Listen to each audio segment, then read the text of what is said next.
हमें ये रिश्ता मंजूर है। प्रीकैप पनाह ने उन्हीं थाल में से एक थाल उठाकर कैलाश जी के सामने आते हुए कहा, मैं पनाह आर्यमन जिंदल, जिंदल खानदान की बड़ी बहू, आपसे अपने देवर अर्नव के लिए आपकी बड़ी बेटी सिद्धि का हाथ मांगती हूँ। हमें अपनी बेटी दे दीजिए पापा। दिल्ली, जिंदल विला। आज रीमा जी ने किसी को ऑफिस नहीं जाने दिया था, क्योंकि शाम को रिश्ता लेकर जो जाना था खुराना हाउस, तो उन्होंने सबको तैयारियों में लगा दिया था। आर्यमन और पनाह की शादी काफी सिंपल तरीके से और काफी जल्दी जल्दी में हो गई थी, पर अर्नव की शादी में वो अपने सारे अरमान पूरे करना चाहती थी। हर फंक्शन पूरी तैयारी और खुशी के साथ मनाना चाहती थी। इसलिए सुबह से ही सिद्धि के लिए कपड़े और शगुन की थाल बनवा रही थी वो, और पनाह इसमें उनकी मदद कर रही थी। पर न जाने आज उसका ध्यान कहाँ था। वो बार बार रुक रही थी, और ये चीज रीमा ने भी नोटिस की। उन्होंने पनाह के कंधे पर हाथ रखते हुए कहा, पनाह, क्या हुआ? सब ठीक है ना? किस सोच में हो? पनाह मुस्कुरा दी और ना में सिर हिलाकर बोली, कुछ नहीं माँ, बस थोड़ी थकान लग रही थी। रीमा ने पनाह की बात सुनी तो बोली, हाँ तो तुम आराम कर लो थोड़ी देर, काम तो हो चुका है और फिर शाम को हम तुम्हारे घर जाएंगे तो तुम्हें जरा सा भी टाइम नहीं मिलेगा आराम करने का। जाओ, सो जाओ थोड़ी देर। ओके, पनाह ने बस हम कहा और वहां से चली गई। यहाँ खुराना हाउस में यहाँ भी तैयारियां चल रही थी। पनाह ने नहीं, पर अर्नव ने सिद्धि को तो बता ही दिया था कि आज क्या हुआ है, तो सिद्धि भी समझ गई कि आज उसके लिए रिश्ता आने वाला है अर्नव का। उसने ये बात रजनी और कैलाश जी को बता दी थी, इसलिए वो भी तैयारियों में लगे हुए थे। सिद्धि को तो रजनी जी ने अभी से पार्लर भेज दिया था, ये कहकर कि जरा अपना हाल सुधार ले, पर सिद्धि पहले से ही खूबसूरत थी और उसका कॉन्फिडेंस काफी था उसे खूबसूरत बनाने के लिए, फिर भी अपनी माँ के आगे क्या ही बोलती, इसलिए चली गई चुपचाप। यहाँ जिंदल विला में पनाह जब कमरे में आई तो देखा आर्यमन उसके लिए कपड़े निकाल रहा था। पनाह ने उसे अपने कपड़े निकालते देखा तो असमंजस में उसके पास जाते हुए बोली, आप ये क्या कर रहे हैं और मेरे कपड़े क्यों निकाले हैं आपने?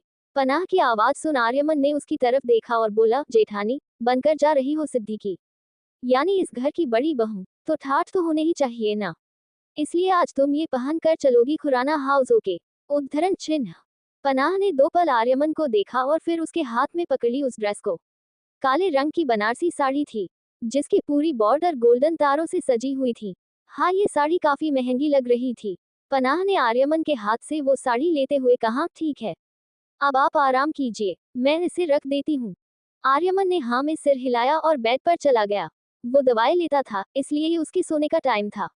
वो ऑफिस में होता था तब भी उसे इस टाइम नींद आने लगती थी अपनी दवाइयों की वजह से, और फिलहाल भी वही हुआ। वो बेड पर लेटते ही सो गया। पनाह ने वो साड़ी अच्छे से लेकर रखी, आर्यमन के लिए भी कपड़े निकाल कर रख दिए, और खुद बेड की तरफ चली आई। देखा तो आर्यमन सो चुका था। पनाह कुछ पल उसे खामोशी से देखती रही, और फिर उसके पास ही लेट गई और कसके उसे अपनी बाहों में भर लिया। न जाने क्यों पनाह के चेहरे पर आज डर दिख रहा था। वो आर्यमन को गले लगाए, उसके सीने से अपने सिर को जोड़े मन ही मन बुदबुदाई, मोहब्बत इतनी खूबसूरत बनाई, मोहब्बत बनाने वाला कैसा होगा? इसमें गम और खुशियां दोनों लिख दी, लिखने वाले का इरादा कैसा होगा? मोहब्बत में लोग मोहब्बत बनाने वाले को भूल गए, न जाने उसका रकीब कैसा होगा। उद्धरण चिन्ह। पनाह की आंखें आज खाली थी। वो सोना चाहती थी आर्यमन के सीने से लगकर, पर नींद ही नहीं आ रही थी। काफी देर वो ऐसे ही उसके सीने से लगी लेटी रही, और फिर जब वक्त देखा तो दोपहर के 3 बजने वाले थे। पनाह उठी और रेडी होने चली गई। उसने आर्यमन की दी हुई साड़ी पहनी, बालों को खुला छोड़ दिया और अच्छे से रेडी हो गई। और आज सच में वो जिंदल खानदान की बड़ी बहू लग रही थी। वो रेडी होकर बाहर आई तो देखा आर्यमन भी उठ ही चुका था। पनाह ने उसके कपड़े निकाल कर रखते हुए कहा, आर्यमन रेडी हो जाए, हमें निकलना है, देर हो जाएगी। मैं माँ के पास जा रही हूँ। और वो जल्दी से बिना आर्यमन से नजरें मिलाए वहां से चली गई। आर्यमन को ये बड़ा अजीब लगा, पर फिलहाल वो जल्दी में ही था, तो उसने इतना ध्यान नहीं दिया। आर्यमन जल्दी सूट नहीं पहनता था, इसलिए पनाह ने उसके लिए ब्लैक शर्ट और पैंट निकाल दी थी। आर्यमन भी रेडी होकर नीचे चला आया। नीचे आकर देखा तो नौकर शगुन के थाल, मिठाइयाँ, फल और सारी नीचे गाड़ियों में रख रहे थे। वो उन सबको देख उठते हुए बोला, रिश्ता लेकर जा रहे हैं या बारात? उद्धरण चिन्ह। उसकी बात सुन रीमा ने हंसते हुए कहा, फिलहाल तो रिश्ता है, बारात तो हाथी पर लेकर जाएंगे, आखिर जिंदल खानदान के बेटे की बारात होगी वो। आर्यमन ने मुंह बना लिया और धीरे से बुदबुदाया, फिर तो गधे पर बारात ले जाते, आज तक कोई लेकर नहीं गया है, ट्रेन बन जाता। पर रीमा ने ये भी सुन लिया। उन्होंने धीरे से आर्यमन के कंधे पर चपेट लगाते हुए कहा, आर्या, चुप नहीं रह सकते ना तुम? छोटे भाई की शादी होने वाली है और बड़े भाई की बकबक ही खत्म नहीं हो रही। अब चुपचाप रहना वहां, चलो जल्दी देर हो जाएगी। उद्धरण चिन्ह। वो बाहर की तरफ चल दी और जाते जाते आवाज लगा गई, आदि, अर्नव, अरे जल्दी करो भी, कब पहुंचेंगे हम वहां। पनाह कहाँ हो तुम, जल्दी लेकर आओ इन सबको। रीमा चली गई और आर्यमन इधर उधर पनाह को ही देखने लगा कि अर्नव के साथ आ रही पनाह पर नजर चली गई। वो अर्नव को कुछ समझा रही थी शायद, और दोनों बातें करते करते आ रहे थे। आर्यमन ने जब पनाह को देखा तो बस नजरें उस पर ठहर ही गई। वो बात करते करते बार बार अपने चेहरे पर आ रहे बालों को पीछे कर रही थी, और बात करते हुए आंखों की पलकें बार बार हिल रही थी, होंठ बार बार हिल रहे थे। ये सारी चीजें आर्यमन के जहन में घर करती जा रही थी। बस वो पनाह को देखने में ही बिजी था, और उसे पता भी नहीं चला कब अर्नव और पनाह उसके पास आ चुके थे। अर्नव ने आते ही कहा, भाई चलो देर हो रही है, माँ फिर चिल्लाएंगी, चलिए, और वो निकल गया। उसके पीछे पीछे ही पनाह भी निकल गई। आर्यमन अब जाकर होश में आया। उसने अपना ही सिर पीट लिया और बाहर चला आया। गाड़ियां रेडी थी और अब जिंदल फैमिली भी, आदित्य भी आ चुके थे। सब यहाँ से निकल गए, और यहाँ से निकलते ही अर्नव ने सिद्धि को मैसेज कर दिया कि वो लोग निकल चुके हैं। तो सिद्धि भी रेडी होने लग गई। करीब आधे घंटे बाद एक साथ 3-4 गाड़ियां खुराना हाउस के बाहर आकर रुकी, और गाड़ियों की आवाज सुनते ही कैलाश जी और रजनी दोनों बाहर चले आए। सब गाड़ी से उतरे तो आदित्य ने उन दोनों को देखकर कहा, लो, इसका मतलब हमारे आने से पहले ही हमारे आने की खबर पहुंच गई आप तक। उद्धरण चिन्ह। कैलाश जी हंस दिए और आर्यमन ने पनाह को घूरा। वो उसे ऐसे देख जल्दी से बोली, मैंने नहीं बताया। आर्यमन ने उसे आंखें छोटी करके देखा और नजर अर्नव पर चली गई जो उससे छुप रहा था। आर्यमन समझ गया। उसने आंखें चढ़ाकर अर्नव को देखते हुए मन ही मन कहा, शादी से पहले ही पराया हो गया, कमीना। उद्धरण चिन्ह। कैलाश जी मुस्कुरा दिए और आदित्य जी से गले मिलते हुए बोले, क्या करें, खबर रखनी पड़ती है, बेटी का बाप जो हूँ। आप सब चलिए, अंदर आइए ना। कैलाश जी और रजनी ने सबका वेलकम किया और सबको अंदर ले आए। उन्होंने सबको सोफे पर बैठाया और फिर पनाह को सिद्धि को ले आने को कहा तो पनाह सिद्धि को लेने चली गई। 2 मिनट बाद ही पनाह जब सिद्धि को लेकर आई तो सबकी नजरें उस पर ठहर गई। सिद्धि ने अनारकली सूट पहना था जिसमें वो बेहद प्यारी लग रही थी। पनाह ने लाकर उसे अर्नव के पास बैठाया तो सब ऐसे ही हल्की फुल्की बात करने लगे। रजनी ने चाय नाश्ता का इंतजाम करवा दिया। काफी देर ऐसे ही बातें करते रहने के बाद रीमा ने कहा, अच्छा भाई साहब, अब जिस काम के लिए आए थे वो काम करना चाहते हैं, आपकी इजाजत हो तो। उद्धरण चिन्ह। कैलाश जी ने मुस्कुराकर जल्दी से कहा, जी जी, हमें क्या दिक्कत होगी भला। उनकी बात सुन रीमा ने पनाह की तरफ देखा तो पनाह ने हाँ में सिर हिलाया और उठ खड़ी हुई। उसने ड्राइवर से कहकर शगुन का सारा सामान मंगवा लिया, और जैसे जैसे ड्राइवर सारा सामान लेकर आ रहे थे रजनी की आंखें बस उस चकाचौंध से फैलती जा रही थी। और पनाह ने उन्हीं थाल में से एक थाल उठाकर कैलाश जी के सामने आते हुए कहा, मैं पनाह आर्यमन जिंदल, जिंदल खानदान की बड़ी बहू, आपसे अपने देवर अर्नव के लिए आपकी बड़ी बेटी सिद्धि का हाथ मांगती हूँ। हमें अपनी बेटी दे दीजिए पापा। पनाह ने ये बात भले ही सिद्धि के लिए कही थी, पर इमोशंस कुछ और ही कह रहे थे जिसे कैलाश जी ने पूरी तरह इग्नोर करते हुए उसके हाथ से वो शगुन का थाल ले लिया, और वैसे ही बोले, हमें हमारी बेटी से ज्यादा कुछ भी प्यारा नहीं है, और अर्नव उसके लिए एक सही जीवन साथी साबित होगा। हमें ये रिश्ता मंजूर है। उन्होंने पनाह का मुंह मीठा कराया और फिर आदित्य जी की तरफ चल दिए। सब एक दूसरे का मुंह मीठा कराने लगे, पर आर्यमन था जो जब से आया था तब से अपने फोन में लगा हुआ था, क्योंकि रीमा ने कुछ भी बोलने से तो मना कर रखा था, और मीठा या फिर तला हुआ उसे खाना अलाउड नहीं था, इसलिए क्या ही करता वो इन सब में। पर उसका पूरा ध्यान कैलाश जी पर था। वो हर चीज नोटिस कर रहा था, और शायद कैलाश जी खुद भी ये बात अच्छे से जानते थे। सब कुछ अच्छे से हो चुका था। अर्नव और सिद्धि का रिश्ता तय हो चुका था। अर्नव को भी कैलाश जी ने शगुन दे दिया था, और सब खत्म होने के बाद रीमा ने कहा, अच्छा भाई साहब, अब चलते हैं, घर पर और भी काम है, बेटे की शादी है, बड़ी धूमधाम से करेंगे। वो ये बोलकर खड़ी हो गई और उनके पीछे ही आदित्य, अर्नव और आर्यमन भी। पर कोई भी कुछ भी कहता उससे पहले पनाह ने कहा, मुझे कुछ कहना है। सबने उसकी तरफ देखा। रीमा ने मुस्कुरा कर कहा, हाँ बोलो, तुम्हारा तो अब ज्यादा हक लगेगा, लड़के वालों की तरफ से भी हो और लड़की वालों की तरफ से भी। रीमा की बात सुन सब मुस्कुरा दिए, पर पनाह नहीं मुस्कुराई। उसने रीमा के सामने आते हुए साफ शब्दों में कहा, मैं कहने जा रही हूँ, वो जरूरी है, पर वादा कीजिए, इससे अर्नव भाई और सिद्धि दी के रिश्ते में कोई दिक्कत नहीं आएगी। पनाह ने जैसे ये कहा, रीमा के चेहरे के भाव बदल गए। उसने एक नजर सबकी तरफ देखा और फिर बस हाँ में सिर हिला दिया। तो पनाह आर्यमन के सामने जाकर खड़ी हो गई। उसने अपने हाथ जोड़ लिए और सिर नीचे झुकाकर बोली, मुझे माफ कर दीजिए आर्यमन, पर अब मैं और नहीं झेल सकती। मुझे डिवोर्स चाहिए। पनाह का ये बोलना हुआ ही था कि माहौल में अजीब सी खामोशी छा गई। सबके चेहरे के भाव बदल गए और नजरें बस पनाह को सवालिया की नजरों से देख रही थी। पनाह ने डिवोर्स क्यों मांगा? और क्या आर्यमन पनाह को डिवोर्स दे देगा? कैलाश खुराना के राज। प्रीकैप। कैलाश जी ने उसे पेन थमाते हुए कहा, ये मत सोचना कि आर्यमन को बता दोगी या सब संभाल लोगी, क्योंकि अगर आर्यमन को बताने की कोशिश की तो तुम्हारी बेचारी माँ, जो अब भी अधमरी हालत में है, कभी भी मर सकती है। सोच लो, आर्यमन को बचाना है या अपनी माँ को? वैसे अपनी माँ को बचाने का एक फायदा है, पता है क्या? उद्धरण चिन्ह डॉट। दिल्ली, जिंदल विला। सब लोग घर आ चुके थे और घर में दाखिल होते ही आर्यमन ने जोर से सोफे को लात मारी। वो सरक कर काफी दूर चला गया। आर्यमन ने वहां रखे वास को उठाया और कॉफी टेबल पर दे मारा। वो गुस्से में था और यहाँ वहां तोड़ फोड़ करते हुए जोर जोर से चिल्ला रहा था। आदित्य और अर्नब दोनों उसे रोकने की कोशिश कर रहे थे, पर आर्यमन इस वक्त कुछ भी सुनने की हालत में नहीं था। उसका गुस्सा सिर पर सवार था और आखिरकार आदित्य ने दूर खड़े होकर ही कहा, आर्यमन बस करो। जब जानते हो कि उसने कुछ नहीं किया है तो किस बात का गुस्सा उतारा रहे हो? और आर्यमन के हाथ रुक गए। उसने पलटकर अपने पापा को देखा और उन्हें घूरते हुए बोला, उस लड़की को मुझ पर इतना भी भरोसा नहीं था कि मैं उस सिचुएशन को संभाल सकता था। वो चली गई, बिना ये सोचा कि ये फैसला मेरी जिंदगी पर कैसे असर करेगा। सिर्फ अपना सोचकर चली गई वो। चली गई। उद्धरण चिन्ह। आर्यमन जोर से चिल्लाया और वहां रखे शोपीस को तोड़ दिया। वो सामान तो चकनाचूर कर रहा था, पर उसके साथ उसके सपने, उसके एहसास भी चूर चूर हो रहे थे, जिनका न तो कोई शोर था, न कोई लहू। और इन सब के बीच ही आर्यमन की जेब में पड़ा उसका फोन बजा। आर्यमन एकदम से रुका और तुरंत अपना फोन निकाला। शायद इस आशय की पनाह ने उसे कॉल किया है, पर कॉलर आईडी पर नयन का नाम था।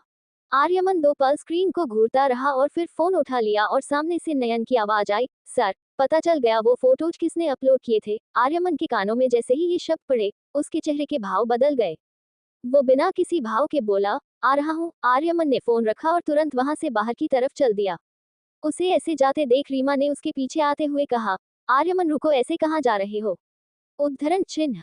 पर आर्यमन बिना रुके या पलटे, बस इतना बोलकर निकल गया कि आ रहा हूँ। रीमा, आदित्य और अर्नब तीनों बस उसे देखते रह गए, पर कुछ नहीं कर सकते थे। रीमा की आंखें एक बार फिर नम हो चली थी। वो रोते हुए बुदबुदाई, आखिर मेरे बेटे के साथ ही ऐसा क्यों होता है? आदित्य जी ने पीछे से आकर उन्हें संभाला। पास खड़ा अर्नब ये सब देख रहा था, पर खामोश था। उसे तो खुद समझ नहीं आ रहा था कि क्या करें। जैसे आर्यमन आज पनाह से दूर हुआ था, अर्नब ने भी पनाह वाला ही काम किया था। अपने प्यार को खुद ही अपने आप से दूर कर दिया था। यहाँ दूसरी तरफ खुराना हाउस में पनाह अपने कमरे में दरवाजे से लगकर जमीन पर बैठी थी, अपने घुटनों को सीने से लगाए, खुद को खुद में समेटे बस रो रही थी। उसे आर्यमन की हर बात याद आ रही थी। उसके शब्द जैसे अब तक कानों में गूंज रहे थे, मैं प्यार करता हूँ तुमसे, डैम इट। और आज जो कुछ भी हुआ सब आंखों के आगे किसी रील की तरह चल रहा था। आर्यमन को आज जो कुछ भी उसने बोला था, नफरत हो रही थी खुद से। वो रोते हुए ही बुदबुदाई, जिसे सुनने की तलब न जाने कब से थी, वो सुना भी तो कब, जब सब बेमतलब हो गया। मैं ही गलत हूँ, मेरी वजह से हुआ है सब। मुझे शादी ही नहीं करनी चाहिए थी आपसे। आज आपको इतनी तकलीफ देखनी भी नहीं पड़ती अगर मैं आपकी जिंदगी में नहीं होती। मेरी वजह से हुआ है ये सब। पनाह रोते हुए बड़बड़ाते हुए खुद को ही थप्पड़ मारने लगी थी। दोनों हाथों से अपने ही गालों पर वो चाटे मार रही थी और आखिरकार रोते रोते वही जमीन पर लेट गई। आंखों से आंसू फर्श पर गिर रहे थे और कल कैलाश जी के घर जो कुछ भी हुआ वो सब याद आने लगा। फ्लैशबैक। कल जब पनाह खुराना हाउस आए, आते ही सामने ही कैलाश जी दिख गए। वो उनके पास जाते हुए बोली, आपने कहा मेरी माँ यहाँ है? कहाँ है वो? बताए ना, कहाँ है वो? पनाह इधर उधर देखने लगी जैसे ढूंढ रही हो अपनी माँ को। और उसे ऐसे देख कैलाश जी ने एक एविल स्माइल करते हुए अपने फोन में कुछ लगाया और फोन पनाह के आगे करते हुए बोले, यहाँ है तुम्हारी माँ। पनाह एकदम से उनकी तरफ मुड़ी और नजर फोन में चल रही उस वीडियो पर चली गई। पनाह की आंखें हैरानी से बड़ी हो गई। वीडियो में एक औरत को चेयर पर बांध कर बैठाया हुआ था और चेहरे पर काला कपड़ा डाला हुआ था। वो छूटने के लिए छटपटा रही थी। पनाह ने कैलाश जी के हाथ से वो फोन ले लिया और उस वीडियो को ध्यान से देखने लगी। देखते देखते उसकी आंखों में आंसू आने लगे। उसने रोते हुए फोन की स्क्रीन पर अपना हाथ फेरा और फिर कैलाश जी की तरफ देखते हुए हैरानी से बोली, क्यों कर रहे हैं आप ये सब? क्यों तकलीफ दे रहे उन्हें? वो सब तो कर रही हूं ना मैं जो आप चाहते हैं। फिर क्यों मेरी माँ को ऐसे बांध कर रखा गया है? आपने आपने बोला था आप उनसे मिलवाएंगे, ऐसे मिलवाने वाले थे आप। उद्धरण चिन्ह। पनाह कैलाश जी को आंखों में आंसू लिए देख रही थी और कैलाश जी ने टेबल पर रखा पेपरवेट उठाया और अपनी जगह से उठकर उसके पास आते हुए बोले, हाँ बिल्कुल, जो मैं बोल रहा हूँ तुम वही तो कर रही हो। पर अब जो मैं बोलने वाला हूँ शायद तुम वो ना करो, इसलिए ही किया है ताकि तुम मना ना करो, और अगर तुमने मना किया तो जानती ही हो कि मैं क्या करूंगा, है ना? उद्धरण चिन्ह। पनाह बस आंखों में आंसू और हैरानी लिए कैलाश जी को देख रही थी। ये इंसान क्या चाहता था उससे? सब तो वो कर रहा थी, फिर क्यों उसे तकलीफ दे रहा था? क्या इंसानियत नाम की कोई चीज नहीं? या उसे पनाह के लिए थोड़ा सा भी लगाव नहीं है? उद्धरण चिन्ह। पनाह ने यही सब सोचते हुए अपने आंसू पोंछे और अपने चेहरे को सख्त करते हुए बोली, ठीक है, तो बताइए मिस्टर खुराना, अब कौन सा फैसला थोपना चाहते हैं आप मुझ पर? कैलाश जी ने उसे 2 पल घूरा और फिर पनाह के करीब आकर खड़े होते हुए बोले, पहली बात, अपनी आवाज और जबान को काबू में रखो, और दूसरी बात। उन्होंने इतना कहा और एकदम से अपने हाथ में पकड़ा पेपरवेट पनाह के सिर पर दे मारा। पनाह ने एक चीख के साथ अपने सिर पर हाथ रख लिया। और कैलाश जी वैसे ही उसे घूरते हुए बोले, मेरे सामने शेर बनने की कोशिश मत करो। जहां तुम हो वहां मैंने पहुंचाया है तुम्हें, आर्यमन से शादी करके पर निकल आए हैं। अगर उसे पता चल गया कि बस एक शर्त पर तुमने उससे शादी की है तो जानती हो क्या होगा? छोड़ देगा वो तुम्हें, नफरत करेगा वो तुमसे। बेचारी पनाह, उसने नजरें नीची झुका ली। इस इंसान के साथ खड़े होना उसे जहन्नुम जैसा लग रहा था और कैलाश जी पनाह के इर्द गिर्द घुमाते हुए बोलने लगे, वैसे जो मैं करवा रहा हूँ ये उससे कुछ अलग भी नहीं है। तुम्हें नहीं करनी थी ना आर्यमन से शादी, तो तलाक मांगो उससे। पनाह ने जैसे ही ये सुना एकदम से सिर उठाकर उन्हें देखा और पनाह का ऐसा रिएक्शन देख कैलाश जी हंसते हुए बोले, क्या हुआ? प्यार व्यार तो नहीं हो गया ना उससे? देखो हो भी गया है तो कोई दिक्कत नहीं है, क्योंकि उसका मरना तो तय है। पर अगर तुम उसके साथ रही और ऐसे ही उसे ठीक करती रही तो वो मरेगा कैसे? और मेरा काम कैसे होगा? उद्धरण चिन्ह। कैलाश जी की बातें सुनकर पनाह की आंखों में एक डर दिखाई देने लगा था।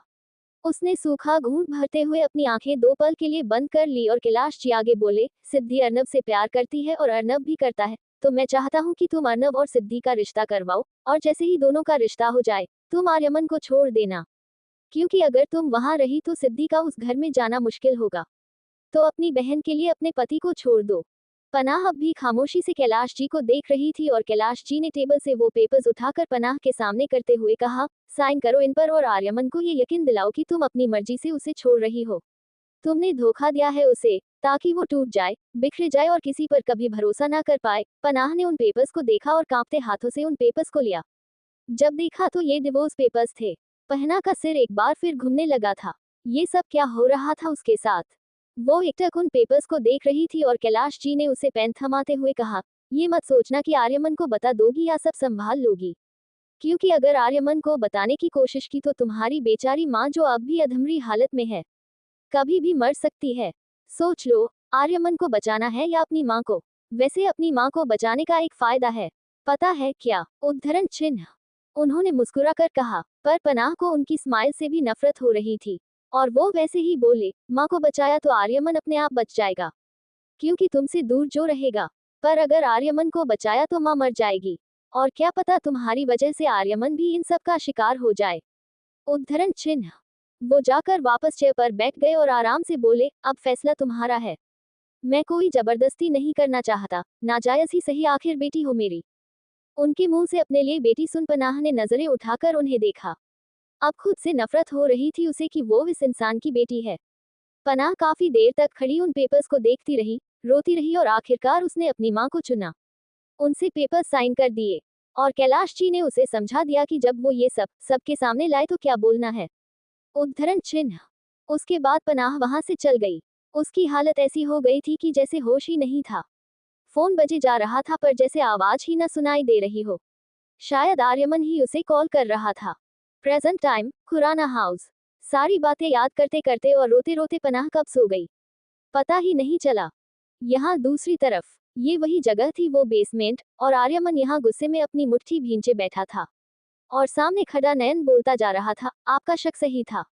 जहाँ से चोरी हुई वहाँ, और जहाँ से फोन मिला वहाँ, दोनों जगह की फुटेज में एक चीज कॉमन थी और वो है कैलाश खुराना। और दूसरी बार जब आईडी लॉग इन हुई वो भी उनके फोन से ही हुई। पर समझ नहीं आ रहा उन्होंने ये सब किया क्यों। क्या चाहते हैं वो? अपनी ही बेटी की रेप्यूटेशन भला कोई ऐसे सबके सामने क्यों खराब करेगा? उद्धरण चिन्ह। आर्यमन नयन की बातें चुपचाप सुन रहा था और उसने खुद को शांत करने के लिए अपनी आंखें बंद कर ली और जबड़े कसते हुए बोला, नजर रखने को कहा था कैलाश खुराना पर, क्या हुआ? नयन ने हाँ में सिर हिलाया और आगे बोला, सर कैलाश खुराना के बारे में 2-3 बातें अजीब सी पता चली है, वो आपको बताना चाहता हूँ। आर्यमन ने आंखें खोलकर उसे खाली नजरों से देखा तो नयन बोला, सर पनाह मैम के बर्थ के टाइम वो और उनकी वाइफ एक बिजनेस ट्रिप पर थे और बड़ी बेटी उनकी सास के घर थी। पर पनाह मैम का बर्थ प्लेस और कैलाश खुराना की ट्रिप दोनों अलग अलग जगह पर है। उसके अलावा मैम के बर्थ की कोई भी इंफॉर्मेशन नहीं है सिवाय इसके कि उनका जन्म देहरादून के एक हॉस्पिटल में हुआ था। और कैलाश खुराना को लेकर एक बात ये भी है कि उसका बड़ा भाई पवन खुराना और मुंह बोली बहन नीता जब मरे तब पवन खुराना के नाम पर 300 करोड़ की प्रॉपर्टी थी जिसकी कीमत अब शायद अरबों में है, पर उनका कोई वारिस नहीं था। ना ही वो प्रॉपर्टी किसी को दान की गई, फिर भी उस प्रॉपर्टी का कोई आपा पता नहीं है। क्यों? मुझे लगता है कैलाश खुराना ने ही उन पैसों के साथ कुछ किया है। बहुत बड़ा घोटाला है सर। और एक बात, वो हर महीने देहरादून जाता है, पागल खाना है वहाँ, पर जब वहाँ हमने पता लगवाया तो कैलाश खुराना की कोई इन्फॉर्मेशन ही नहीं मिली। इसका मतलब है कि वो वहाँ कैलाश खुराना नहीं कोई और बनकर जाता है। नयन की बातें लगातार सुनने के बाद आर्यमन अचानक खड़ा हो गया। नयन ने उसे एकदम से सिर उठाकर देखा तो आर्यमन ने अपना सिर जरा टेढ़ा करते हुए कहा, कैलाश खुराना, बहुत गेम खेले हैं ना तुमने सबके साथ, मेरे साथ, पनाह के साथ, पर अब मेरी बारी है। बहुत पागलों से पाला पड़ा होगा तुम्हारा, पर आर्यमन जिंदल जैसा संकी कभी नहीं देखा होगा। तुम्हें जो करना था तुमने कर लिया, और अब मैं खेलूंगा। पनाह को मुझसे दूर करने की चाल तुम्हारी थी ना, अब इसमें तुम खुद ना उलझे तो मेरा नाम भी आर्यमन जिंदल नहीं। उद्धरण चिन्ह। तो क्या होगा आगे? क्या आर्यमन को पता चलेगी पनाह की सच्चाई? 10 लाख और रेजिग्नेशन। प्री कैप, जितनी बेवकूफ तुम हो उससे ज्यादा तुम्हारा बाप है। पता नहीं क्या सोचकर मुझसे पंगा लिया है इसने, पर इसे भी इसका बाप याद ना दिलाया तो कहना। पर फिलहाल तो तुम्हें देखना है, कल से सामने नहीं आई, पूरी रात न जाने कैसे बिताई, और क्लास भी लेनी है तुम्हारी, इतनी बड़ी हो गई तुम। इतना बड़ा फैसला बिना मुझसे पूछे ले लिया। आओ तुम ऑफिस, तुम्हें तो मैं बताता हूँ। दिल्ली, रात का वक्त, बेसमेंट में। आर्यमन ने नयन की तरफ देखते हुए आराम से कहा, पनाह के बर्थ और कैलाश खुराना की ट्रिप का कोई लेना देना नहीं है क्योंकि पनाह मिसेज खुराना की बेटी नहीं है, वो तो कैलाश खुराना की नाजायज। पर आर्यमन एकदम से बोलते बोलते रुका। उसके दिमाग में कुछ आया और वो अगले ही पल बोला, 1 मिनट। पनाह का बर्थ देहरादून का है और कैलाश खुराना भी देहरादून हर महीने जाता है, कहीं वो पनाह की मां से मिलने तो नहीं जाता? उद्धरण चिन्ह।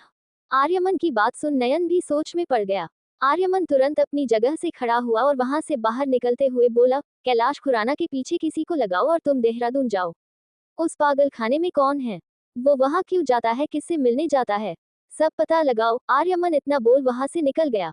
यहाँ खुराना हाउस में रजनी ने खाना बना दिया था और एक प्लेट लेकर सिद्धि के कमरे में ही जा रही थी कि सामने कैलाश जी दिख गए। रजनी ने उन्हें घूरते हुए कहा, सिद्धि ने कुछ भी नहीं खाया है, चलिए मेरे साथ, पता नहीं वो किस हाल में होगी। और वो जबरदस्ती कैलाश जी को अपने साथ ले गई। यहाँ कमरे के अंदर पनाह अब भी जमीन पर सो रही थी। जब उसकी आंख खुली देखा रात हो चुकी थी। पनाह का सिर फटा जा रहा था। उसने उठकर बैठते हुए अपना सिर पकड़ लिया और जाकर बेड पर लेट गई। वो जानती थी अगर बाहर गई तो फिर एक तशामा होगा, और शायद बाहर जाने से डर भी रही थी वो, इसलिए चुपचाप जाकर सो गई। दिमाग में आर्यमन की फिक्र चल रही थी। वो खुद में ही बुदबुदाई, पता नहीं खाना खाया होगा या नहीं, और दवाई ली होगी या नहीं। उद्धरण चिन्ह। पनाह ने इधर उधर देखा, जमीन पर ही उसका फोन रखा था। उसने तुरंत जाकर अपना फोन उठा लिया। जानती थी अगर कैलाश जी ने देख लिया तो ये भी नहीं रहेगा उसके पास। उसने फोन ऑन करके देखा तो अर्नव का मैसेज था। भाभी आपने ये क्यों किया? आप तो खुद भाई से बहुत प्यार करती है, फिर आज उनके मरने की बात आपने कैसे कर दी? अर्नव का मैसेज देख पनाह की आंखों में एक बार फिर आंसू आ गए।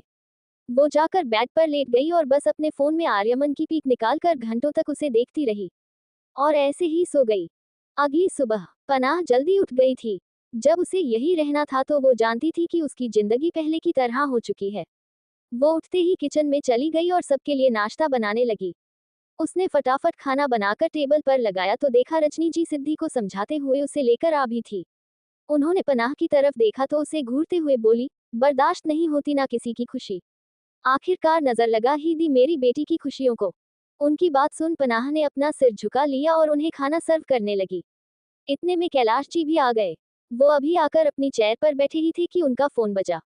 उन्होंने देखा तो कॉलर आईडी पर आर्यमन लिखा था। वो असमंजस में बोले, आर्यमन का फोन। और जैसे ही पनाह ने उनके मुंह से आर्यमन का नाम सुना, पनाह के हाथ रुक गए।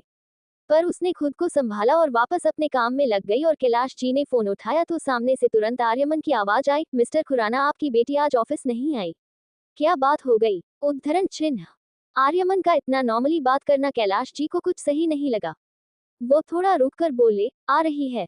नाश्ता कर रही है सिद्धि। उनकी बात सुन आर्यमन ने सामने से कहा, पर मैंने सिद्धि की बात ही नहीं की।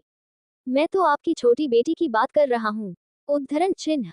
कैलाश जी ने एक नजर पनाह की तरफ देखा और गहरी सांस छोड़ते हुए बोले, वो ऑफिस नहीं आएगी अब से। पर उनका ये बोलना था कि आर्यमन ने बड़ी ही बेफिक्री से कहा, कोई ना, आप आ जाए 10 लाख रुपए लेकर। आर्यमन की बात सुन कैलाश जी हैरानी से बोले, 10 लाख? पर क्यों और किस बात के? और इस बार आर्यमन ने कहा, अरे नॉर्मल है। आपकी बेटी ने बिना बताए जॉब छोड़ी है, तो पेनल्टी तो देनी पड़ेगी ना। और अगर नहीं देनी तो 1 महीने जॉब करनी पड़ेगी, ये बताकर कि अगले महीने से वो ऑफिस नहीं आएगी। कैलाश जी को गुस्सा तो बहुत आ रहा था पर वो कुछ बोल नहीं सकते थे। उन्होंने फोन पर पकड़ कसते हुए कहा, पर पनाह तो सिर्फ इंटर्न थी ना आपकी ऑफिस में। तो पेनल्टी किस बात की? उनकी बात सुन आर्यमन हंसते हुए बोला, बीवी थी वो मेरी, इसलिए काम सीख जाए ये सोचकर इंटर्न बनाया था। पर जॉब तो वो यहाँ पहले से करती है। अरे सैलरी भी तो मिली थी ना, 40,000। उद्धरण चिन्ह। आर्यमन 2 पल रुका और बोला, मेरे पास टाइम नहीं है। या तो अपनी बेटी को भेजे या उसका रेजिग्नेशन और 10 लाख लेकर आप खुद आ जाए। आर्यमन ने ये बोलकर फोन रख दिया। और कैलाश जी हैरानी से बस फोन को देखते रह गए। उन्हें ऐसे देख रजनी ने पूछा, क्या कहा आर्यमन ने? क्या चाहता है वो? रजनी की बात सुन कैलाश जी ने एकदम से उन्हें घूरा और बोले, जिंदगी बर्बाद करना चाहता है, छोड़ूंगा नहीं मैं इसे। और फिर पनाह की तरफ देखकर बोले, ऑफिस जाओ और बता देना उसे कि 1 महीने बाद जॉब छोड़ दोगी तुम, समझी? और वो उठकर वहां से चले गए। उन्हें जाता देख रजनी जी फिर से पनाह को ताना कसते हुए बोली, पता नहीं कौन सी मनहूस घड़ी में जन्मी थी। घर में आए नहीं कि क्लेश शुरू हो गए। हम वो भी उठकर वहां से चली गई और अब वहां सिर्फ सिद्धि और पनाह थे। पनाह की आंखों में आंसू थे। वो एकटक सिद्धि को देख रही थी, पर सिद्धि ने उससे कुछ भी नहीं कहा और चुपचाप वहां से चली गई। उसके जाते ही पनाह वहीं चेयर पर बैठ गई और अपना ही सिर पकड़ लिया। ये सब क्या हो रहा था उसके साथ? उसे खुद समझ नहीं आ रहा था। अब वो आर्यमन का सामना कैसे करेगी? उसे लगा था ये सब होने के बाद शायद वो आर्यमन से कभी नहीं मिलेगी, पर ऑफिस। उद्धरण चिन्ह। दूसरी तरफ जिंदल विला में आर्यमन अपने कमरे में था। वो अब तक ऑफिस गया ही नहीं था। वो तो आराम से बेड पर लेटा हुआ था और पनाह की फोटो जो शायद उसके फोन में थी, वो उसे देखते हुए आराम से मुस्कुराकर बोला, जितनी बेवकूफ तुम हो उससे ज्यादा तुम्हारा बाप है। पता नहीं क्या सोचकर मुझसे पंगा लिया है इसने, पर इसे भी इसका बाप याद ना दिलाया तो कहना। पर फिलहाल तो तुम्हें देखना है। कल से सामने नहीं आई, पूरी रात न जाने कैसे बिताई। और क्लास भी लेनी है तुम्हारी, इतनी बड़ी हो गई तुम। इतना बड़ा फैसला बिना मुझसे पूछे ले लिया। आओ तुम ऑफिस, तुम्हें तो मैं बताता हूँ। आर्यमन बड़बड़ाते हुए उठा और तैयार होने चला गया।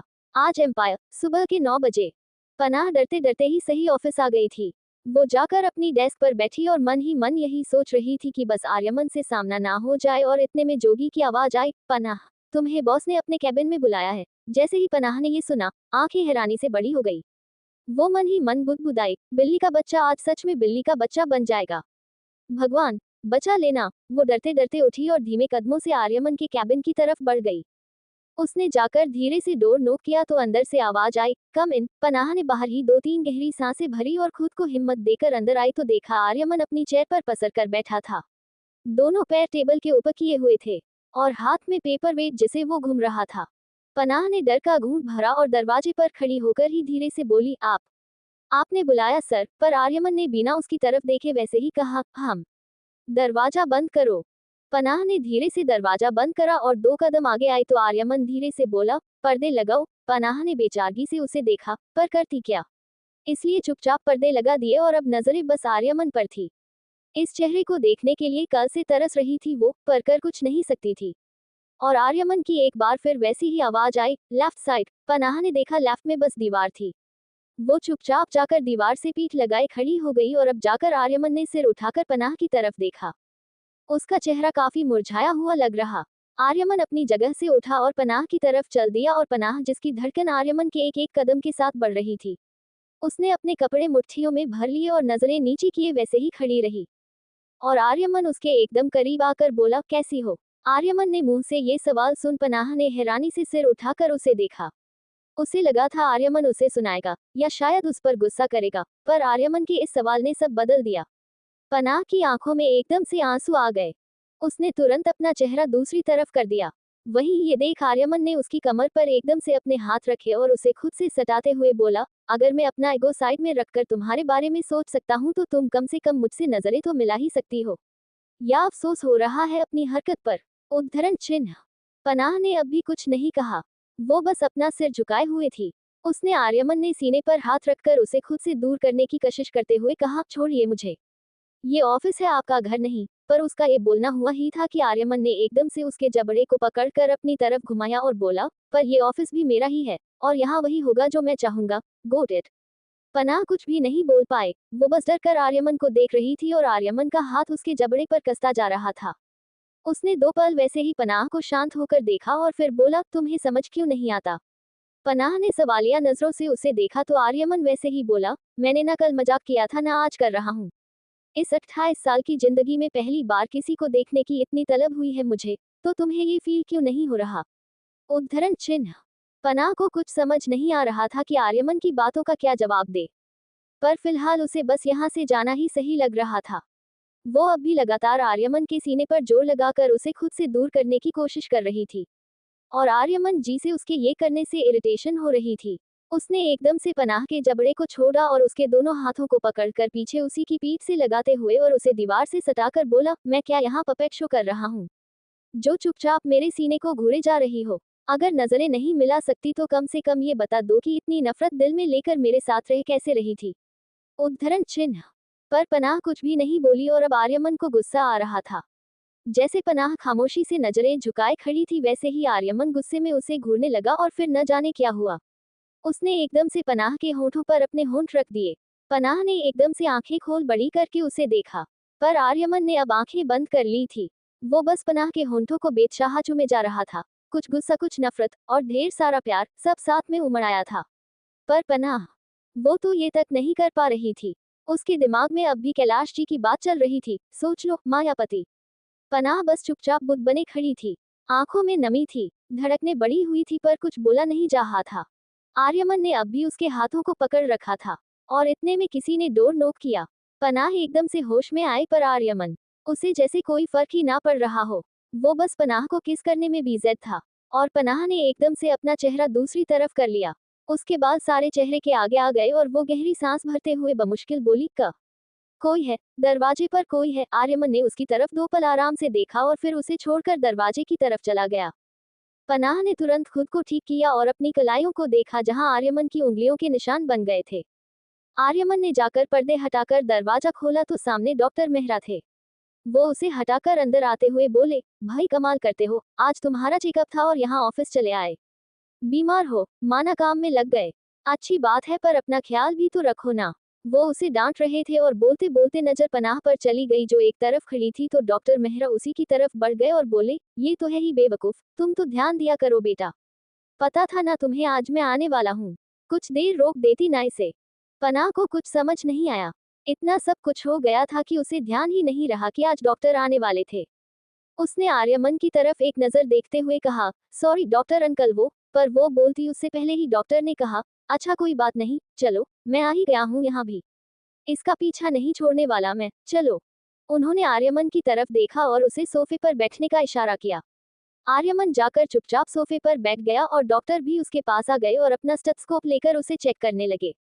पनाह अब भी उनसे दूर खड़ी बस उन्हें देख ही रही थी कि उसे फिर से वॉमिट जैसा होने लगा। उसने एकदम से अपने मुंह पर हाथ रख लिया और कैबिन में ही बने बाथरूम की तरफ भागी। आर्यमन और डॉक्टर दोनों ने उसकी तरफ देखा। आर्यमन उठकर पनाह के पीछे गया तो देखा पनाह को उल्टियां हो रही थी। उसने आकर पनाह के कंधे को पकड़ा और उसकी पीठ पर से सहलाते हुए बोला, उल्टियां क्यों हो रही है? क्या खिला दिया तुम्हारे बाप ने तुम्हें? पर उन दोनों के पीछे खड़े डॉक्टर मेहरा ध्यान से पनाह को देख रहे थे। क्या करने वाला है आर्यमन? कैसे बचेगी पनाह कैलाश जी के चंगुल से? Congratulations pre cap. अरे क्या हो गया? कहाँ रह गए तुम दोनों? जल्दी आओ भाई। और इतने में दरवाजा खुलने की आवाज आई। डॉक्टर ने उस तरफ देखा तो आर्यमन और पनाह खड़े थे। दोनों के चेहरे भावहीन थे। चेहरे पर कोई भाव ही नहीं था। और उन दोनों को ऐसे देख डॉक्टर जल्दी से उनके पास आते हुए बोले, आ गए, क्या हुआ? रिजल्ट पॉजिटिव है। उद्धरण चिन्ह डॉट। दिल्ली। आज एम्पायर। सिद्धि ऑफिस आ चुकी थी। वो जैसे ही अपने डेस्क की तरफ बढ़ी की नजर सामने खड़े अर्नब पर चली गई। सिद्धि ने उसे देख पहले तो मुंह फेर लिया, पर फिर गहरी सांस छोड़ते हुए उसकी तरफ मुड़कर बोली, आप मेरी डेस्क पर। कुछ काम था सर। उसकी ऐसी बात सुन अर्नब को बेहद बुरा लगा। वो बेचारगी से उसे देखते हुए बोला, सिद्धि, कम से कम तुम तो ये मत करो प्लीज। उद्धरण चिन्ह। सिद्धि ने अर्नब की तरफ देखा और सरकास्टिक वे में जरा हंसकर बोली, बिल्कुल ऐसे ही मैं भी तुम्हें देख रही थी। यही कहना चाहती थी कि कम से कम तुम तो ये मत करो, पर तुमने क्या किया? मेरा गुरूर कि अर्नब सबसे ज्यादा मुझसे प्यार करता है, उसे चकनाचूर करके रख दिया तुमने। सिद्धि की आंखों से आंसू निकल आए थे। अर्नब उसकी तरफ बढ़ा और उसे छूने की कोशिश करते हुए बोला, सिद्धि, समझने की कोशिश करो। उस वक्त मुझे जो सही लगा मैंने बस वही। पर अर्नब के हाथ हवा में ही रुक गए। सिद्धि ने 2 कदम पीछे लिए और उसे हाथ दिखाते हुए बोली, हाँ, जो तुमने किया वो सही था, बिल्कुल सही था। मुझे छोड़कर अपने भाई को चुनना जरूरी था। और अब जो मैं करूंगी वो भी सही होगा अर्नब। अर्नब उसे हैरानी और असमंजस में देखने लगा और सिद्धि अपने आंसू पोंछते हुए बोली, मुझे आपसे शादी नहीं करनी। और अब से हम दोनों के बीच सिर्फ बॉस और एम्प्लॉय का रिश्ता होगा, इससे ज्यादा कुछ भी नहीं। सिद्धि जैसे ही वहां से जाने को हुई कि अर्नब ने एकदम से उसका आम पकड़कर अपनी तरफ खींचा और हल्का गुस्से के साथ बोला, तुम्हें पता भी है तुम क्या बोल रही हो?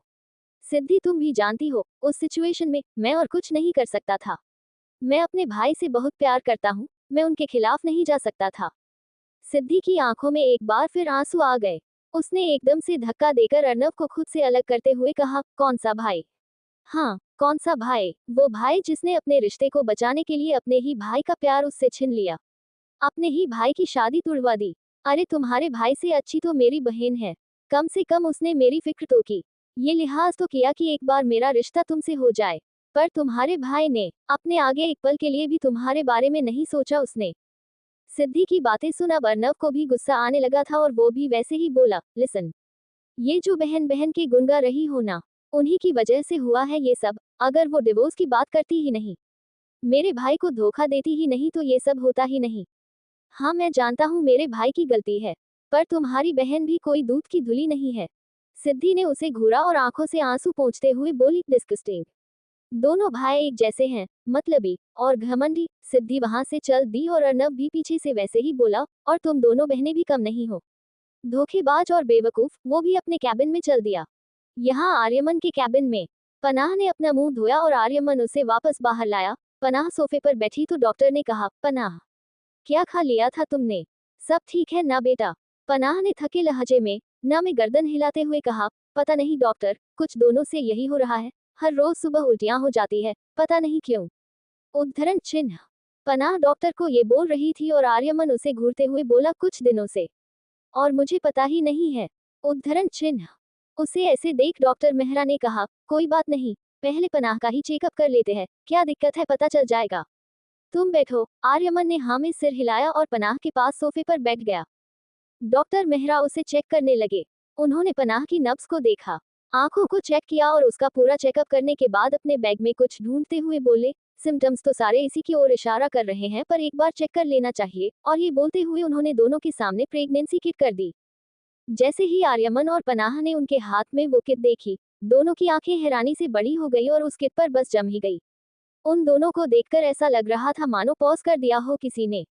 और डॉक्टर मेहरा उन दोनों को ऐसे देख डांटने वाले लहजे में बोले, अरे ऐसे क्या बिहेव कर रहे हो जैसे ये हो ही नहीं सकता। उद्धरण चिन्ह। दोनों होश में आए और एक दूसरे को देखा। अगले ही पल दोनों ने डॉक्टर मेहरा को देखते हुए एक साथ कहा, ऐसा नहीं हो सकता। डॉक्टर ने दोनों को बारी बारी से देखा और फिर उन्हें समझाते हुए बोले, देखो बच्चों, मैं डॉक्टर हूँ, मुझे तजुर्बा है कि क्या हो सकता है और क्या नहीं। और मेरा तजुर्बा कहता है पनाह प्रेग्नेंट है। पर तुम जैसे नादान बच्चे मेरी बात मानोगे नहीं, इसलिए ये किट दी है, चेक कर लो तो तुम दोनों को ही यकीन आ जाएगा। उनकी बात सुनकर तो दोनों और ज्यादा कंफ्यूज्ड थे। दोनों एक दूसरे को असमंजस में देख रहे थे तो डॉक्टर मेहरा ही खड़े हुए उन्होंने आर्यमन का हाथ पकड़ा और उसे खड़ा करते हुए बोले, अच्छा चलो, जाओ पनाह के साथ जाओ और चेक करो, पता चल जाएगा तुम्हें, जाओ। उन्होंने जबरदस्ती दोनों के हाथ पकड़ लिए और उन्हें जबरदस्ती बाथरूम तक ले जाकर छोड़ते हुए बोले, मैं तुम्हारे लिए सेलाइन और ड्रीप रेडी कर रहा हूँ, तब तक जल्दी बाहर आओ, जाओ। और वो जाकर अपने काम में लग गए। करीब 10 मिनट बाद उन्होंने ध्यान दिया कि आर्यमन और पनाह अब तक नहीं आए हैं। तो वो बाहर से ही चिल्लाए, अरे क्या हो गया, कहाँ रह गए तुम दोनों, जल्दी आओ भाई। और इतने में दरवाजा खुलने की आवाज आई। डॉक्टर ने उस तरफ देखा तो आर्यमन और पनाह खड़े थे। दोनों के चेहरे भावहीन थे, चेहरे पर कोई भाव ही नहीं था। और उन दोनों को ऐसे देख डॉक्टर जल्दी से उनके पास आते हुए बोले, आ गए, क्या हुआ? रिजल्ट पॉजिटिव है, उद्धरण चिन्ह। आर्यमन और पनाह ने बेचारा सा चेहरा बनाया और डॉक्टर के सामने वो किट कर दी। उन दोनों की शक्लें देखकर डॉक्टर को लगा शायद रिजल्ट नेगेटिव है। पर जब उन्होंने किट देखी तो आंखें खुशी से चमक उठी। वो एकदम से दोनों को एक साथ गले लगाते हुए खुश होकर बोले, कॉन्ग्रेचुलेशंस, तुम दोनों मम्मी पापा बनने वाले हो, कॉन्ग्रेचुलेशंस। दोनों अब भी बुत की तरह खड़े हुए थे और डॉक्टर ने आर्यमन का हाथ पकड़ा और उसे ले जाकर सोफे पर बैठाते हुए बोले, चलो जल्दी से तुम्हारा इलाज करते हैं और फिर सबको बताते हैं कि तुम पापा बनने वाले हो। छोटा आर्यमन जिंदल आने वाला है, उद्धरण चिन्ह। वो आर्यमन का चेकअप करते हुए ही पनाह से भी खुशी के साथ बोले, पनाह तुम भी आकर बैठो बेटा, तुम्हें भी आराम की जरूरत है। कल तुम आर्यमन के साथ हॉस्पिटल आ जाना, तुम्हारा अल्ट्रासाउंड करना पड़ेगा, पता तो चले छोटे उस्ताद कब आना वाले हैं। उद्धरण चिन्ह। पनाह अब भी जैसे होश में नहीं थी। वो आकर चुपचाप बैठ गई। डॉक्टर ने आर्यमन के हाथ में ड्रिप लगाए और बोले, देखो तुम भी ठीक हो, बस ऐसे ही ख्याल रखो अपना, बीपी बढ़ा हुआ है, बस नॉर्मल हो जाएगा। और वो उन दोनों के सामने आराम से बैठ गए।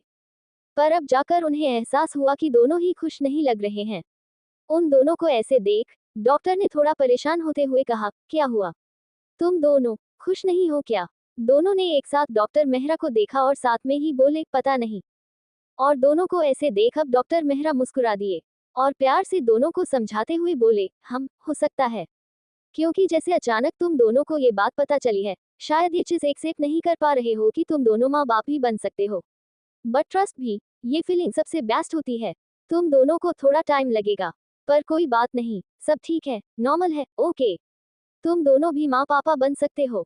दोनों ने उनकी बातें सुनकर एक दूसरे को देखा। आर्यमन ने धीरे से अपनी आंखें बंद कर ली और पनाह ने भी सोफे से सिर लगा लिया। अभी जो कुछ भी हुआ दोनों उस बारे में सोचने लगे। पनाह ने धीरे से अपना हाथ उठाकर अपने पेट पे रखा तो डॉक्टर मेहरा की बात सहन में गुम गई, ये फीलिंग सबसे बेस्ट होती है, तुम दोनों भी माँ पापा बन सकते हो। पनाह कुछ देर वैसे ही सोचती रही और फिर आर्यमन की तरफ देखा जिसकी आंखें बंद थी। उसने एक बार सिर झुकाकर अपने पेट को देखा और वापस आर्यमन की तरफ देखा। और एक ही पल में वो हर रात उसकी आंखों के सामने दौड़ गई, जो उसने आर्यमन के साथ गुजारी थी। वो हर पल जो दोनों ने साथ में जिया था। पनाह के चेहरे पर अनायास ही मुस्कान तैर गई। उसने अपने दोनों हाथ अपने पेट पर लपेट लिए और धीरे से बुदबुदाई, माँ, मैं। उसके चेहरे की वो स्माइल और गहरी हो गई और आंखें नम। शायद उसने सोचा ही नहीं था कि वो माँ भी बन सकती है। और कुछ ऐसा ही हाल आर्यमन का था। वो आंखें बंद किए यही सब सोच रहा था और मन ही मन खुद से बोल रहा था, प्रेग्नेंट, माँ पापा, बच्चा, बच्चा, मेरा बच्चा, मैं बाप बनने वाला हूँ। मेरा बिल्ली का बच्चा खुद एक बच्चे को जन्म देने वाला है, मेरे अंश, मेरे हिस्से को। उद्धरण चिन्ह। जब तक आर्यमन के हाथ में ड्रिप लगी रही, वो बस यही सब सोचता रहा। चेहरे पर मुस्कान उसकी भी थी, पर आंखें बंद थी। और जब डॉक्टर ने उसके हाथ से ड्रिप निकाली, उसने तुरंत सीधा बैठते हुए पनाह की तरफ देखा, तो अपने पेट पर हाथ रखे बस उसे ही देख रही थी। दोनों के चेहरे पर स्माइल थी। पनाह ने धीरे से हाँ में सिर हिलाया, जैसे कंफर्म कर रही हो कि हाँ, ये सब सच है। आर्यमन एकदम से उठा और अगले ही पल पनाह को गोद में उठा लिया। डॉक्टर ठाकुर ने हैरानी से उसे देखा और आर्यमन पनाह को लेकर गोल गोल घुमाते हुए बोला, वी आर प्रेग्नेंट, हम मम्मी पापा बनने वाले हैं। पनाह ने कसकर उसके गले में हाथ डालते हुए कहा, आर्यमन, गिरा देंगे आप मुझे। उद्धरण चिन्ह। और उन दोनों को ऐसे देख डॉक्टर मेहरा डरते हुए बोले, अरे तुम्हें नहीं, खुद को गिरा देगा। अभी अभी ड्रिप निकाली है आर्यमन, चक्कर आ जाएंगे, उतारो उसे। उन्होंने जाकर आर्यमन को पकड़ा और आर्यमन ने ध्यान से पनाह को नीचे उतारा। उसने दोनों को एक साथ गले लगा लिया और खुश होते हुए बोला, डॉक्टर, मैं। पर वो कुछ बोल ही नहीं पाया और डॉक्टर बोले, हाँ तुम प्रेग्नेंट हो, जानता हूँ मैं। आर्यमन ने एकदम से उन्हें खुद से अलग किया, पर फिर एक साथ दोनों हंस दिए। और पनाह जिसने शर्म से अपना चेहरा नीचे झुका लिया, क्योंकि अब एहसास हो चुका था कि क्या हुआ है। वो माँ बनने वाली हैं। आर्यमन का खून, उसका हिस्सा, अब पनाह की कोख में पल रहा है। क्या होगा जब सबको पनाह की प्रेगनेंसी के बारे में पता चलेगा? दोनों भाई एक जैसे हैं। प्रीकैप, कल सुबह अगर अपने बाप को बर्बाद होते, अपनी बहन की जॉब जाते और अपना घर बिकते नहीं देखना चाहती तो मेरे साथ मेरे घर चलो, वरना ये सारे नज़ारे कल की सुबह बेहद हसीन बना देंगे तुम्हारे लिए। दिल्ली, आज एम्पायर। आर्यमन और पनाह काफी खुश थी ये न्यूज सुनकर। और अब डॉक्टर ने अपना बैग पैक करते हुए कहा, मैं सबको जाकर ये न्यूज बताता हूँ। तुम्हारे मॉम डैड ये खबर सुनकर बेहद खुश होंगे। पर वो जैसे ही जाने को हुए कि पनाह और आर्यमन दोनों एक साथ बोले, नहीं। डॉक्टर ने उन दोनों को देखा तो आर्यमन ने कहा, मैं चाहता हूँ कि उन सबको ये बात मैं खुद बताऊं। सो प्लीज आप अभी रहने दीजिए। उसकी बात सुन डॉक्टर खुश हो गए। उन्होंने हाँ में सिर हिलाते हुए कहा, बिल्कुल हक है तुम्हारा कि ये खुशखबरी तुम खुद उन्हें सुनाओ। चलो फिर, मैं उन्हें कुछ भी नहीं बताऊंगा, तुम खुद ही बता देना। पर कल याद से हॉस्पिटल आ जाना दोनों, ओके? उद्धरण चिन्ह। आर्यमन और पनाह दोनों ने हाँ में सिर हिलाया और डॉक्टर वहां से चले गए। उनके जाने के बाद अब जाकर आर्यमन पनाह की तरफ पलटा और उसे एकदम से गले लगा लिया। पनाह दो पल को तो हैरान रह गई, पर फिर उसने भी आर्यमन की कमर पर अपने हाथ लपेट दिए। और आर्यमन ने धीरे से उसका माथा चुमाते हुए कहा, थैंक यू सो मच। उसकी आंखें बंद थी और होंठ बस एक जगह। वो पनाह से अलग हुआ और उसके हाथ को अपने हाथ में लेते हुए बोला, चलो मॉम डैड को बताते हैं कि वो दादा दादी बनने वाले हैं। वो पनाह का हाथ पकड़े आगे बढ़ा, पर उसे रोकना पड़ा क्योंकि पनाह उसके साथ बढ़ी ही नहीं। आर्यमन वापस पलटा और पनाह की तरफ देख असमंजस में बोला, क्या हुआ? पनाह ने दो पल उसे खामोशी से देखा और फिर आर्यमन के हाथ से अपना हाथ छुड़ाते हुए बोली, मैं आपके साथ नहीं चल सकती। आर्यमन ने उसे सवालिया नजरों से देखा। उसे समझ नहीं आया पनाह ने ये क्यों बोला। और पनाह वैसे ही बोली, मैं जॉब छोड़ रही हूँ और आपको बस इतना बताने ऑफिस आई थी कि अगले महीने से मैं ऑफिस नहीं आऊंगी। उसकी बात सुन आर्यमन ने चेहरे के भाव बदल गए। वो दो कदम पनाह की तरफ बढ़ाते हुए बोला, पनाह, तुम्हें अब भी ये नाटक करना है? प्रेग्नेंट हो तुम और इस हालत में तुम वहाँ कैलाश खुराना के घर पर रहोगी? इम्पॉसिबल, चलो मेरे साथ। पर उसने जैसे ही पनाह का हाथ पकड़ा, उसने एकदम से अपना हाथ छुड़ाते हुए दो कदम पीछे लेकर कहा, प्रेग्नेंट हूं तो इससे ये सच्चाई नहीं बदलती कि मैं आपके साथ नहीं रहना चाहती। जाने दीजिए मुझे, प्लीज। हाथ जोड़ती हूँ मैं आपके सामने। पनाह ने अपनी आंखें बंद कर ली और अपने हाथ जोड़ लिए। उसकी बंद आंखों से भी आंसुओं की लकीरें खींच आई। और आर्यमन जो उसे अब भी सवालिया नजरों से देख रहा था, उसके चेहरे पर अनायास ही गुस्सा उभर आया। उसने एकदम से पनाह के आम पकड़े और उसे खुद के करीब करते हुए बोला, जाने दूं? कहाँ जाने दूं? दिमाग खराब हो गया है तुम्हारा? मेरा बच्चा पल रहा है तुम्हारी कोख में और तुम? कहाँ जाने दूं मैं तुम्हें? बोलो। उद्धरण चिन्ह। पनाह ने कब से अपनी आंखें बंद कर रखी थी। वो आर्यमन से अपने आप को छुड़ाने की कोशिश करते हुए बोली, इस बच्चे पर आपका हक है आर्यमन, पर मुझ पर नहीं, छोड़िए मुझे। आर्यमन अब भी गुस्से में था, पर साथ ही पनाह की फिक्र में भी। वो पनाह का रोता हुआ चेहरा देख सकता था। आर्यमन ने पनाह के चेहरे को अपने हाथों में भरा और उसे समझाने की कोशिश करते हुए बोला, तुम्हें क्या प्रॉब्लम है? क्यों नहीं रहना तुम्हें मेरे साथ? आराम से तो रह रहे थे ना हम, फिर अब क्यों नहीं रहना? क्या हो गया है? उद्धरण चिन्ह। आर्यमन दो पल रुका और फिर बोला, तुम्हें तुम्हें यही डर है ना कि मैं मर जाऊंगा? मेरे मरने के बाद क्या होगा?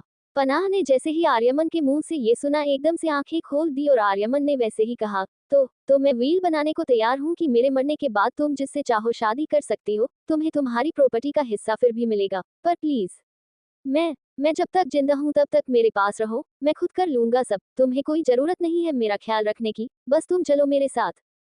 आर्यमन की भी बातें सुन पनाह की आंखों से और आंसू निकलने लगे थे। जो बातें आर्यमन बोल रहा था वो बिल्कुल सच नहीं थी, पर पनाह मजबूर थी। उसने आर्यमन का चेहरा अपने हाथों में लिया और उसका सिर अपने सिर से जोड़ते हुए रोकर बोली, मुझे कुछ नहीं चाहिए, प्लीज मुझे जाने दीजिए, मैं नहीं रह सकती आपके साथ, मेरी मजबूरी को समझिए, प्लीज जाने दीजिए। आर्यमन ने कसके पनाह को पकड़ लिया था। वो ना में सिर हिलाते हुए बोला, नहीं, तुम नहीं जा सकती, नहीं प्लीज। और पनाह, जिसने बेचारगी से आर्यमन को देखा और जबरदस्ती खुद को उससे छुड़ाते हुए जैसे ही बाहर जाने को हुई कि आर्यमन ने उसकी कलाई कस के पकड़ ली। पनाह ने बिना पलटे ही कहा, आर्यमन प्लीज छोड़िए मेरा हाथ, पर उसका ये कहना हुआ ही था कि आर्यमन ने एकदम से उसे अपनी तरफ किया। उसने ये इतनी अचानक किया कि पनाह को अपने पेट में एक जोर का झटका महसूस हुआ। उसने तुरंत अपने पेट पर हाथ रख लिया, पर आर्यमन जी से अपने गुस्से के आगे कुछ दिखाई नहीं दे रहा था। वो पनाह के आम को पकड़कर उसे घूरते हुए और अपने हर शब्द पर जोर देते हुए बोला, तुम्हें मुझ पर तरस नहीं आ रहा तो मुझे भी तुम पर तरह नहीं खाना चाहिए। पनाह उसकी बात सुन हैरान रह गई और आर्यमन वैसे ही उसकी आंखों में देखते हुए बोला, कल सुबह अगर अपने बाप को बर्बाद होते, अपनी बहन की जॉब जाते और अपना घर बिकते नहीं देखना चाहती तो मेरे साथ मेरे घर चलो, वरना ये सारे नज़ारे कल की सुबह बेहद हसीन बना देंगे तुम्हारे लिए। पनाह उसे हैरानी और डर से देख रही थी, तभी दोनों को दरवाजा खुलने की आवाज आई। दोनों ने उस तरफ देखा तो गेट पर सिद्धि खड़ी थी। वो शायद अभी अभी आई थी और आर्यमन की आखिरी बातें उसने भी सुनी। सिद्धि को अपने सामने देख पनाह ने आर्यमन से खुद को छुड़ाया और अपने आंसू पोंछे। पर सिद्धि की नजर तो बस आर्यमन पर ही ठहरी हुई थी। वो धीमे कदमों से उसकी तरफ बढ़ते हुए बोली, और कितना गिरोगे तुम? पर आर्यमन को उसकी बात से कोई फर्क नहीं पड़ा। वो बिल्कुल उसी की तरह बोला, तुम्हारे बाप से तो कम ही। उन दोनों को ऐसे देख पनाह दोनों के बीच आते हुए बोली, दी आर्यमन, ये आप दोनों कैसे बात कर रहे हैं? पर दोनों ने ही उस पर ध्यान नहीं दिया और सिद्धि उसकी तरफ बढ़ते हुए ही बोली, यू नो वॉट, पनाह ने बिल्कुल सही फैसला लिया है तुम्हारे साथ ना रहने का।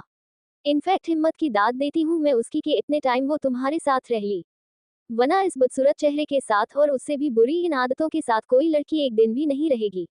एंड या, मैंने भी तुमसे शादी के लिए ना इसलिए ही कहा था क्योंकि तुम जैसे गिरे हुए इंसान के साथ जिंदगी नहीं बर्बाद करनी थी मुझे। सिद्धि पूरे गुस्से में थी और उसकी बातें सुनकर आर्यमन को अलग से गुस्सा आ रहा था। उसका दिमाग पहले से पनाह की वजह से खराब हो रखा था और अब सिद्धि और ज्यादा खराब कर रही थी। पर सिद्धि की बातें सुन पनाह को एहसास हो रहा था कि सिद्धि को इतना सब नहीं बोलना चाहिए था। वो उसे रोकने की नितया से उसके करीब जाते हुए बोली, दी ऐसा कुछ भी नहीं। पर अभी तो उसकी बात भी पूरी नहीं हुई थी और सिद्धि ने गुस्से गुस्से में उसे धक्का देकर खुद से दूर करते हुए कहा, चुप रह 2 मिनट।